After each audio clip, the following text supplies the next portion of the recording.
அனைவருக்கும் வணக்கம். இன்றைக்கி நான் வந்து நம்ம சம்பங்கி வச்சு பின்னல் ஜடை மெத்தடில் நான் இன்றைக்கி வந்து சொல்ல போகிறேன். அதுக்கு நான் ஒரு மல்டி கலர் உள் எடுத்திருக்கேன். நீங்கள் எந்த உள்ளன் த்ரெட் வேணாலும் எடுத்துக்கலாம். ஃபஸ்ட்டு கொஞ்சம் நான் விட போகிறேன், ஏன்னா நான் லென்த் அட்ஜஸ்ட் பண்ணுறதுக்காக இவ்வளோ நூல் விட்டுறேன். இந்த நூல்லேருந்து எடுத்துக்கோங்க. நீங்கள் ஃபஸ்ட்டு நம்ம எப்பவும் போல தான் ரெண்டு சம்பங்கி பூ எடுத்துக்கிறேன். எடுத்துகிட்டு நான் எப்பவும் போல் நம்ம பூ கட்டுற மாதிரியே தான் நாட் போடுறதும். நான் 2 நாட் போடுறேன் ஃபஸ்ட்டு ஸ்டார்டிங்கில். தெரியுதா உங்களுக்கு? இப்போ 2 பூ இருக்கா? இப்போ நான் 3வது ஒரு பூ எடுத்துக்கிறேன். எடுத்துகிட்டு இது பக்கத்தில் வச்சுட்டு இப்போ இந்த பூவை விட்டுறேன். இந்த 2 பூவை மட்டும் நீங்கள் மேலேருந்து ஒரு சுற்றிட்டு எப்பவும் போல் நம்ம ஒரு நாட் போட்டுக்கணும். அவ்வளோதான். அப்புறம் கொஞ்சம் நம்ம அப்படி பண்ணிக்கோங்க. இப்போது அடுத்த ஒரு பூ எடுத்துக்கிறீங்க. அதை 3வது பூ பக்கத்தில் வச்சுட்டு இந்த 2 பூவை விட்டுட்டு ஃபஸ்ட்டும் செகண்டும் விட்டுருணும். 3rd 4th இருக்கு இல்லையா, இதில் மேலே கொண்டு வந்துட்டு இப்போ இந்த 2ஐயும் விட்டுறணும். இந்த 2ஐயும் மட்டும் நம்ம நாட் போடணும். இதுதான் சிம்பிளாக. இப்போ உங்களுக்கே வந்து இந்த நூலை கொஞ்சம் பக்கத்துலேயே வச்சுட்டு வரணும். இது சிம்பிள் தான். இதே மெத்தட் தான் நம்ம வந்து ரொட்டேட் பண்ண போகிறோம். இப்போ நான் 5வது பூ வைக்கிறேன். 4வது பூ பக்கத்தில் 5வது பூ வைக்கிறேன். வச்சுட்டு இப்போ நம்ம வந்து இந்த 3 பூவை விட்டுடணும். எந்த பூ வைக்கிறோமோ அந்த பூவோட பக்கத்து பூவை மட்டும் நம்ம ஃபோக்கஸ் பண்ணால் போதும். நீங்கள் வந்து மேலே எப்படி வேணால் இருந்துட்டு போகுது, நம்ம கீழே ஒரே லென்த்தில் வருதான்னு மட்டும் பாருங்கள். இப்படி வச்சுட்டு இந்த பூவோட பக்கத்து பூவை மட்டும் ஃபோக்கஸ் பண்ணுங்கள். இந்த 2 பூவை மட்டும் எடுத்துகிட்டு நான் மேலேருந்து ஒரே ஒரு சுற்றிட்டு இப்போ இந்த நம்ம என்ன வச்சோமோ அதோட பக்கத்தில் தான் அதை நம்ம எப்பவும் போல் பூ கட்டுற மாதிரி கட்டிடணும். ஸோ இதுதான் மெத்தட். நம்ம என்ன பூ வைக்கிறோமோ அந்த பூவை வந்து அந்த பூவும் அதோட பக்கத்து பூவை மட்டும் ஃபோக்கஸ் பண்ணால் போதும். அப்போது நான் மேலே கூடி ஒரு சுற்றிட்டு இப்படி நம்ம பூ கட்டுற மாதிரி. ரொம்ப டைட்டாக ப்ரெஸ் பண்ணாதீங்க, உடஞ்சிரும். அதே மாதிரி ரொம்ப லூஸாக பண்ணாலும் விழுந்துரும். ஸோ நீங்கள் இதை வந்து கொஞ்சம் ஓரளவு கொஞ்சம் ரொம்ப டைட்டாக இல்லாமல் நம்ம கட்டிகிட்டே வந்தோன்னா நல்லா வரும், இந்த பின்னல் வரும். இல்லைன்னா அங்கங்கே பூ உதிர்ந்துடும். ஸோ நீங்கள் ஃபஸ்ட்டு கட்டும்போது கொஞ்சம் உதிர்ந்தாலும் பரவாயில்ல, டெய்லி ப்ராக்டிஸ் பண்ணிங்கன்னா வந்துடும். ஏன்னா சித்திரமும் கைப்பழக்கம் செந்தமிழ் நாப்பழக்கம்னு சொல்லியிருக்காங்க இல்லையா. அதனால் நம்ம டெய்லி இதுக்கு பயந்துக்கிட்டு விழுகுதேன்னு பயந்துக்கிட்டு நம்ம பழகாமல் இருக்கக்கூடாது.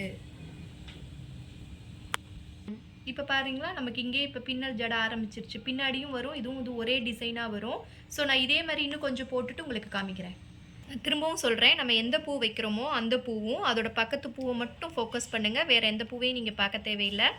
இந்த த்ரெட்டை நான் மேலேருந்து இந்த நூலை எடுத்துகிட்டு மேலேருந்து வந்துட்டு அதுக்கப்புறம் இந்த 2 மட்டுமே தான் நம்ம பார்க்கணும். எது வைக்கிறோமோ அதுவும் அதோட முன்னாடி இருக்கிறது மட்டும் நம்ம பார்த்தா போதும்.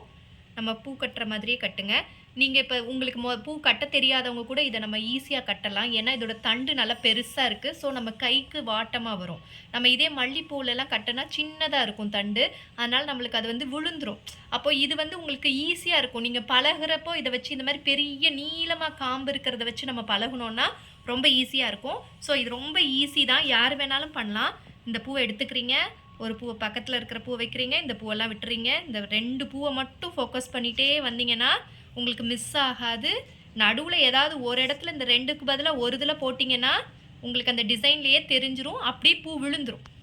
ஸோ இது வந்து இதோட சப்போர்ட்டில் தான் நிற்குது. ஸோ இப்போ உங்களுக்கு தெரியுதா, நல்லா பின்னல் மாதிரியே வரும். பின்னாடியும் அதே மாதிரி தான் வரும். நான் இப்போ இந்த மல்டி கலர் நான் வந்து பர்பஸாக எடுத்துருக்கிறது வந்து அழகாக வந்து கலர் மாறிட்டே வருது பாருங்கள். இல்லை நீங்கள் ஒரே உள்ளனில் போட்டாலும் பிரச்சனை இல்லை. நான் சும்மா இது வந்து இந்த கலர் வேரியேஷன் இந்த மாடலுக்கு வந்து இந்த மாதிரி கிடச்சதுன்னா போடுங்க, ரொம்ப அழகாக இருக்கும். நான் இன்னும் கொஞ்சம் போட்டுட்டு உங்களுக்கு காமிக்கிறேன். இப்போ நம்ம பாருங்கள், இவ்வளோ தூரம் வந்துருச்சு. இப்போ நம்ம கையில் வச்சுக்க முடியாததுனால நம்ம கீழே வச்சுட்டு அதே தான், ஆனால் கீழே வச்சுக்க போகிறீங்க, அவ்வளோதான். இப்போயும் அதே தான், மேலே இருக்கிற அந்த 2த்துக்கும் கீழே கொண்டு போயிட்டு இது பக்கத்தில் கொஞ்சம் நம்ம அந்த நாட் பக்கத்துலேயே, இல்லைன்னா கீழே போயிடும் சரியா. அதனால நம்ம இந்த நாட் பக்கத்துலேயே வச்சுட்டு எப்பவும் போல் பூ கட்டுற மாதிரி கட்டிட்டு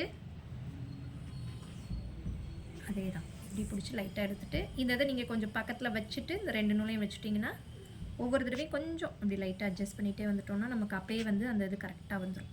ஸோ இந்த ஸ்டிச் மாதிரி இருக்கிறது கரெக்டாக வரும். இப்போ நீங்கள் வந்து நடுவில் எங்கேயாவது ஒரு இடத்துல தப்பு பண்ணியிருந்தீங்கன்னா கூட அது வந்துடும், அந்த பூ மட்டும் வந்திருக்கும் நேரம். நம்ம இப்படி கரெக்டாக வச்சுட்டே வாங்க. நம்ம வந்து தப்பு விட்டாலும் பரவாயில்ல, அடுத்த தடவை சரி பண்ணிக்கலாம், ஒன்றும் பிரச்சனை இல்லை. நீங்கள் ஆனால் இதை கொஞ்சம் ப்ராக்டிஸ் பண்ணிகிட்டே இருங்க. நான் இப்போ இன்னும் கொஞ்சம் இவ்வளோ தூரம் போட்டுட்டு உங்களுக்கு காமிக்கிறேன். நம்ம பண்ணிட்டோம். இதே மாதிரி நமக்கு எவ்வளோ லென்த் வேணுமோ அவ்வளோ வச்சுக்கலாம். நான் இப்போ இதோட முடிச்சுக்கிறேன் இன்றைக்கி இந்த லென்த்தோட.